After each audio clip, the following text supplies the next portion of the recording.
positive impacts. But how might your online presence haunt you?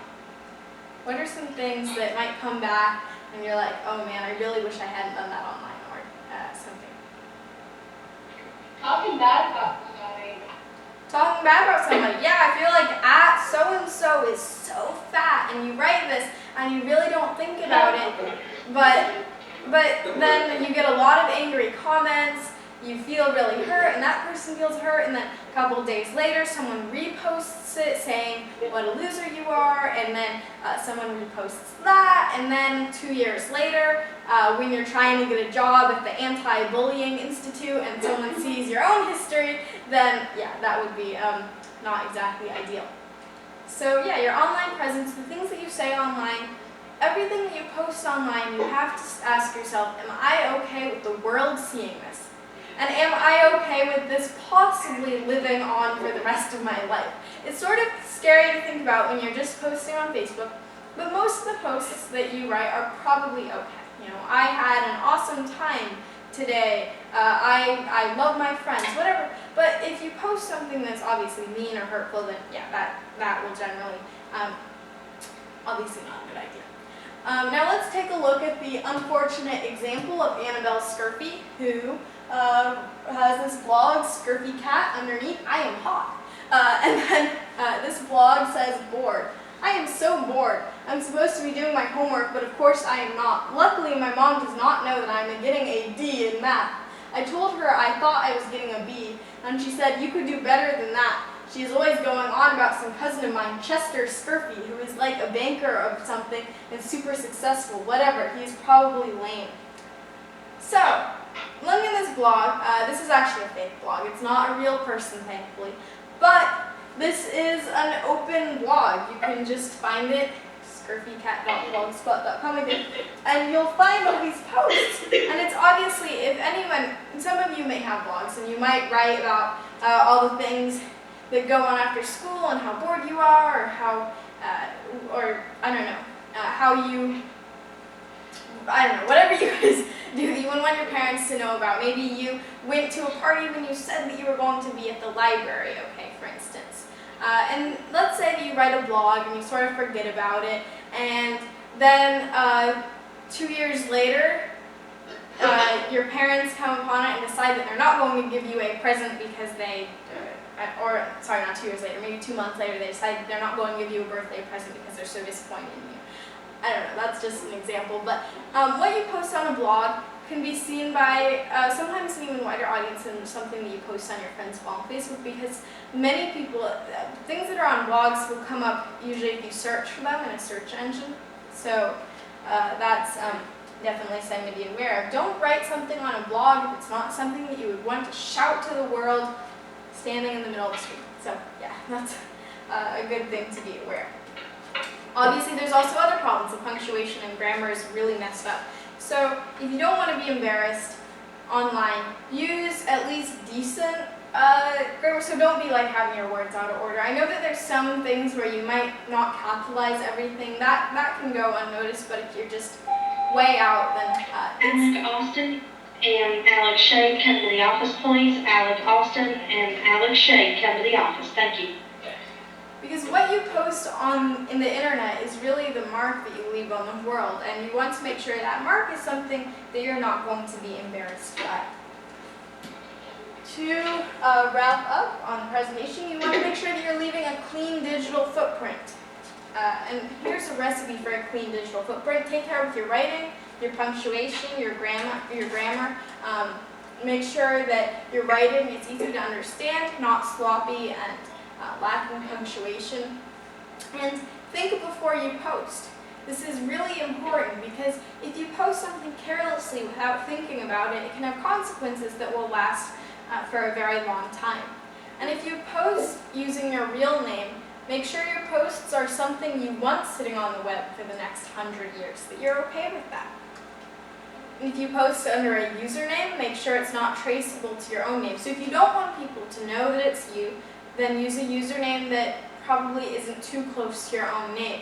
My name's Adora Sweetalk. I would not want to use a username, a Sweetalk. That's just too easy to look up and get my website up or something. So if you have an online journal or profile and you only want a group of friends or a group of family to see it, be sure to set your user settings to private. And you can do this really easily, like on Blogger, just setting permissions and deciding who will be able to read it. Don't post incriminating photographs or video even under a false name.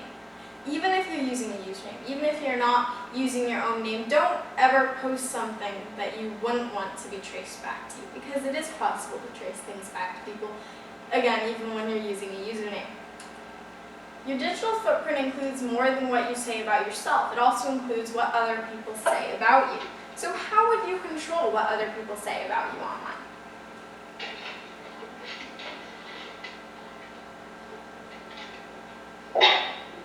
Any ideas? How do you control what other people say about you? Mr. Farnham?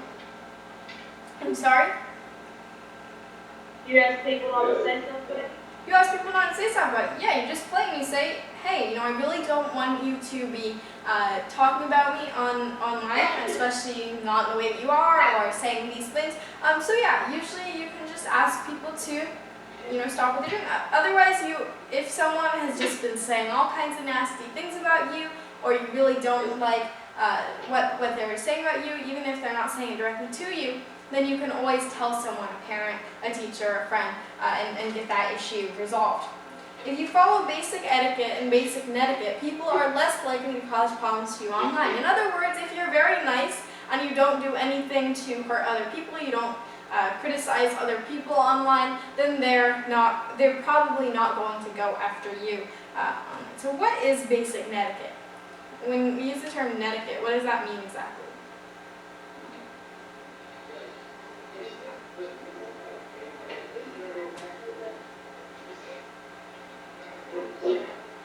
Netiquette is net etiquette, so etiquette is like the manners that you would you would want to make sure that you follow. So just like in real life, you're not going to be picking your teeth at dinner or flossing or I don't know, stuff you don't do at dinner. You're not going to floss your teeth at your grandma's Sunday dinner.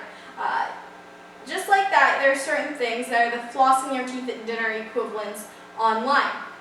You want to make sure that you're not writing to anybody in all caps, even if you mean it to be, even if you're not angry, it can come across as angry if you're writing in all caps. So make sure that they understand, if you want to write in all caps, that you're being funny.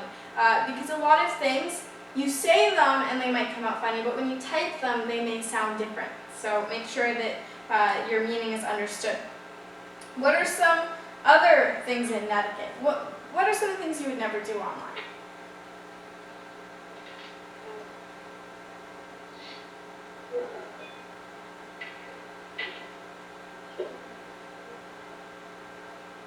Look up bad stuff.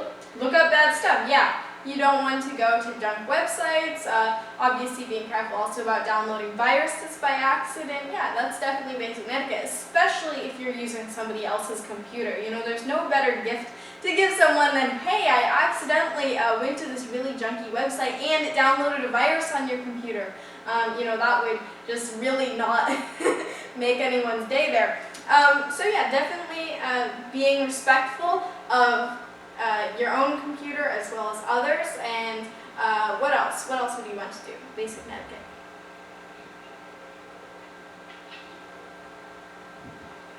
Obviously, you wouldn't want to be saying anyone's fat or anyone's stupid or things like that online.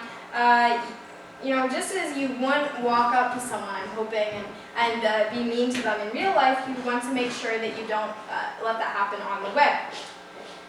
Now, basic etiquette also includes, if someone posts a video and it's just really, you can't stand it, you're not going to go and comment, I hate you, this is the dumbest video ever. That's just, even if the video is just totally, okay. Did anyone watch Friday? Yeah. Okay. Yeah. Did anyone comment on Friday? It was good. Yeah, it was pretty funny. You actually commented that it was really good. Okay, I'm impressed by you. If you can't, just as your parents probably told you, if you can't say something good, don't say anything. Then the same should apply to when you're commenting. Sally Lane, come to the office, please. When you're writing, okay, you guys definitely have the record for most PA announcements.